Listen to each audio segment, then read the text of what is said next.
कोई मुझसे बात करे तो मैं बड़ा तमीज़ वाला हूँ, क्योंकि मैं सेंट कोलंबस से पढ़ा हूँ, तो मैं बहुत तमीज़ से पेश आता हूँ। लेकिन थोड़ी सी भी कोई बदतमीज़ी कर दे तो फिर मैं एकदम दिल्ली वाला हो जाता हूँ, फिर मैं एकदम तू तड़ाक पे आके और काफ़ी बदतमीज़ी की गालियाँ वालियाँ देता हूँ।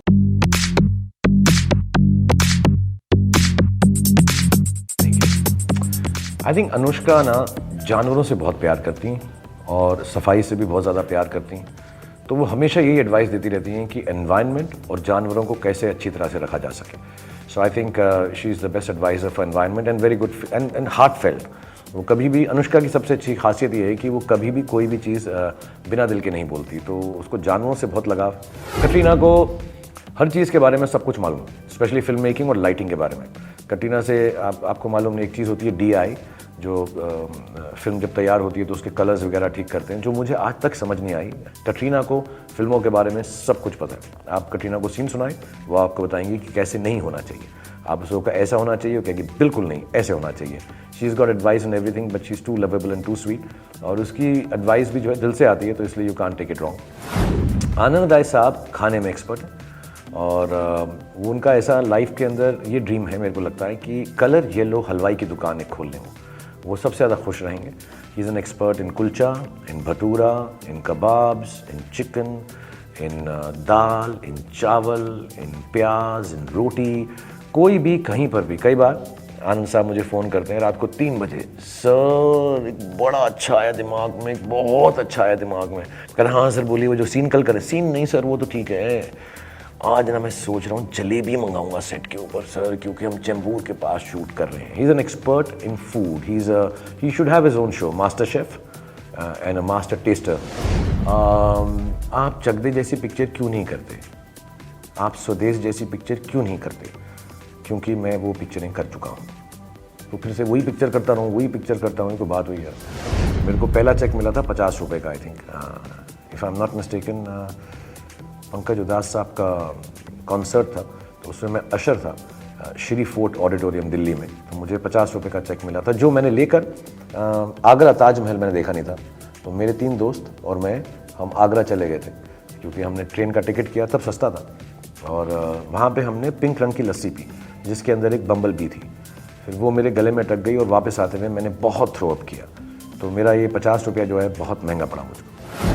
मिर्ची के जितने भी आरजेस हैं, मैं उनसे सवाल पूछना चाहूँगा यार, कि तुम इतनी खुशी से और इतने प्यार से और इतने लगाव से कुछ चीज़ों की बातें करते हो, दुनिया की बातें करते हो, and you know some of the things you say are beautiful.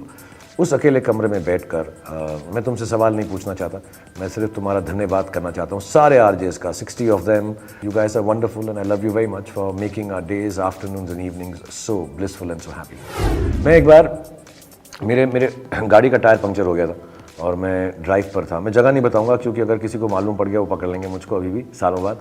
तो मैं जा रहा था, मेरा गाड़ी का एक टायर पंक्चर हो गया, तो मैंने स्टेपनी बदली उसकी। फिर उसके बाद दूसरा टायर भी पंक्चर हो गया, तो स्टेपनी थी नहीं मेरे पास, मैं डिटेल्स छुपा रहा हूँ। फिर मैं एक जगह गया, फिर वहाँ पर एक और गाड़ी खड़ी थी जो बिल्कुल मेरी गाड़ी जैसी थी, और उस गाड़ी के पहिए बिल्कुल मेरी गाड़ी के पहिए से मेल खाते थे। तो मैंने अपना एक एक पहिया निकाला जो पंक्चर हो गया था, उस गाड़ी में लगाया, और उनके 2 पहिए निकाले और अपनी गाड़ी में लगा लिए, और फिर मैं ठीक ठाक चला गया। मैंने नोट लिख दिया था उसके ऊपर, थैंक यू वेरी मच, और प्लीज़ आपका टायर, आपकी गाड़ी देखी, इनके टायर बहुत सुंदर है, इसे ज़मीन पे मत रखिएगा।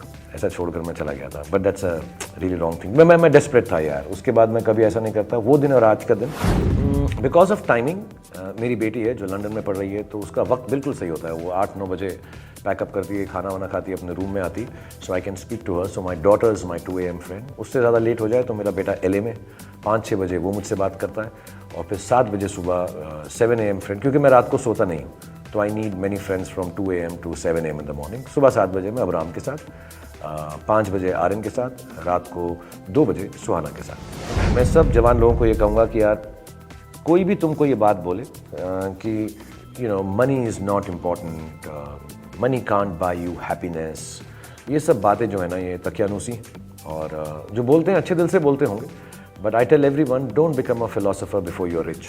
इट्स वेरी इंपॉर्टेंट कि आप पैसा कमाएं, ऑनेस्टली कमाएं, मेहनत करके कमाएं, और जो आपकी मटेरियल ज़रूरत है वो ज़रूर पूरा करें। Because if you have issues about you know material needs and desires, life becomes difficult. Be a poet, be a writer, be a singer, be an artist, be an actor, be a businessman, whatever you want to do, but make sure that you have a good lifestyle. You owe it to your parents. और आप अपने बच्चों को, जब आपके बच्चे होंगे, आप ओ करते हैं ये। और ज़िंदगी अगर मटीरियली आराम से हो तो फिर बाकी चीज़ें करने का वक्त भी मिलता है और मज़ा भी आता है।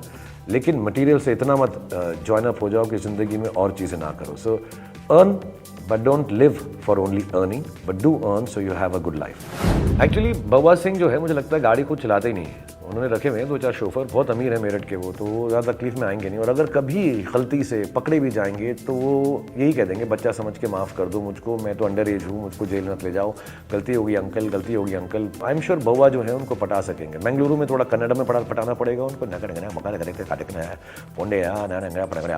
कुछ तो कह के वो निकल ही जाएंगे बेचारे।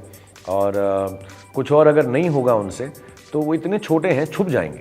तो जो कॉप्स हैं वो ढूंढते ही रह जाएंगे कि ये गाड़ी कौन चला रहा है। उल्टा मुझे लगता है वो कॉप्स डर जाएंगे कि भूत तो नहीं चला रहा था। सो आई थिंक बउआ कभी भी पकड़ा नहीं जाएगा।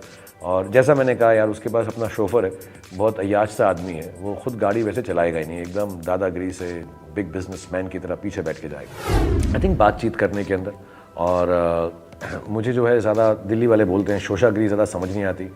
मैं लौंडा टाइप ही हूँ। जब कोई मुझसे बात करे तो मैं बड़ा तमीज़ वाला हूँ, क्योंकि मैं सेंट कोलंबस से पढ़ा हूँ, तो मैं बहुत तमीज़ से पेश आता हूँ। लेकिन थोड़ी सी भी कोई बदतमीज़ी कर दे तो फिर मैं एकदम दिल्ली वाला हो जाता हूँ। फिर मैं एकदम तू तड़ाक पे आके और काफ़ी बदतमीज़ी की गालियाँ वालियाँ देता हूँ, जो मैं रेडियो पे नहीं दे सकता। इतनी मिर्ची नहीं है इनमें। बाकी मैं मुंबई का कैसे बन चुका हूँ, I think the whole idea of loving the sea. So when I came to Mumbai, और आज भी मुझे बहुत अच्छा लगता है कि मैं सबको ऐसे बोलता हूँ कि ना, मैं किसको कहूँगा मैं मैया, एक ने मुझको जन्म दिया दिल्ली ने, एक ने मुझको पाला मुंबई ने। सो मेरे लिए वहाँ की जो मैं बदतमीज़ी कर सकता हूँ वो मुझे अच्छी लगती है। और यहाँ पर मैं सी के सामने जो काम फील करता हूँ वो मुझे बड़ा अच्छा लगता है। श्वेता, मैं ना दिल्ली से हूँ और मेरे पास ना कभी घर नहीं था। हाँ, तो मेरे पे माँ बाप चल बसे, तो मेरे को ना यार घर का बड़ा फेटिश था कि मेरे पास एक बड़ा सा घर हो। क्योंकि हम दिल्ली वाले हैं तो हम लोग ना, कोठी एक नॉर्मल कॉन्सेप्ट है। मुंबई में अपार्टमेंट्स का कॉन्सेप्ट है, बट दिल्ली के अंदर मतलब even if you are not very well to do, सबके पास छोटी छोटी कोठियाँ होती हैं। तो मैं जब मुंबई आया तो मेरी शादी हो चुकी थी, और मैंने शुरुआत में अपनी बीवी को बहुत छोटे घर में रखा था। तो मेरी मदर इन लॉ मुझसे पूछती रहती थी कि इतना छोटा घर। So I had this desire to buy a house, and not for any extravagance, but मुझे ऐसा लगा जो मन्नत है कि वो ठीक नॉर्मल सी कोठी है, मैं ख़रीद लेता हूँ। तो आई थिंक मैक्सिमम पैसा मैंने उसी में किया। अदरवाइज मैं इतना I am not a spendthrift on material things. I want to ask you, अगर आपका दिन ऐसा, suppose you get up in the morning and आपको मालूम पड़े आपके पास जीरो हेल्प है, कोई आपका कुक नहीं आया, आपका मेड नहीं आई, आपका स्पॉट बॉय नहीं आया, आपका ड्राइवर नहीं आया, दैट डे शाहरुख खान का कैसे जाएगा, हमें ये जानना है। मैं सच बताऊं रीमा, अगर मैं उठा सुबह और मेरे पास मेरे 2-4 लोग वो नहीं हुए जो मेरे को मदद करते हैं काम में, मैं वापस सो जाऊंगा। मैं कहीं भी बाहर नहीं जाऊंगा।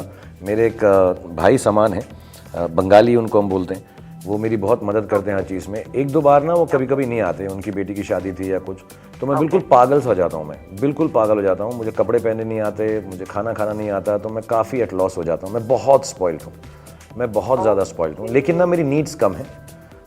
तो मैं ज़्यादा, मुझे ना कि मैं कपड़े भी सेम पहन सकता हूँ, मैं खाना भी सेम खा सकता हूँ, और मैं गंदे कमरे में तो बहुत आराम से सो सकता हूँ। पूरा दिन सो रहोगे? नहीं, कुछ भी कर लो, मतलब मैं जैसे ना, अगर सफाई नहीं है तो कोई प्रॉब्लम नहीं है मुझको, मैं काफ़ी गंदा किस्म का इंसान हूँ। और अगर साफ़ कपड़े ना हो तो मैं उल्टा करके पैंट पहन लेता हूँ, शर्ट पहन लेता हूँ, किसी को पता नहीं चलता। आजकल तो फैशन ऐसा है। बट हैविंग सेड दैट, तुम्हारे को जब भी तकलीफ हो और बेबीज़ का ध्यान रखना है, सो मेरा ये है, एक्सेप्ट फॉर द किचन में भी, the rest of the places आप क्या करो, बच्चों को, अभी तो छोटी हैं दोनों की दोनों, या जब वो बड़े हो जाएं तो उनके साथ ना कोई गेम बना के उस जगह पर चले जाया करो जहाँ पर तुम्हें काम करना है। सो फॉर एग्जाम्पल, अगर कपड़े धोने हैं तो उन दोनों को टब में बिठा दो, और हाँ, और उसी के टब का पानी यूज़ कर कपड़े धो। मैं ऐसे ही करता हूँ। Whenever I am with Abram and I don't have, and if I have to do some work, मैं उसको वर्क में इन्वॉल्व कर लेता हूँ। That's nice, that's a good thing. हाँ, 3-4 पिक्चरों की कहानी उसने लिखी, इसलिए इतनी फ्लॉप हो गई वो। But God bless you. And so Shahrukh Khan sir knows how to survive. I know how to survive. If there's one thing I know how to survive. That's so nice. Thank you so much, sir. God bless you, Reema. I wish you a very happy life.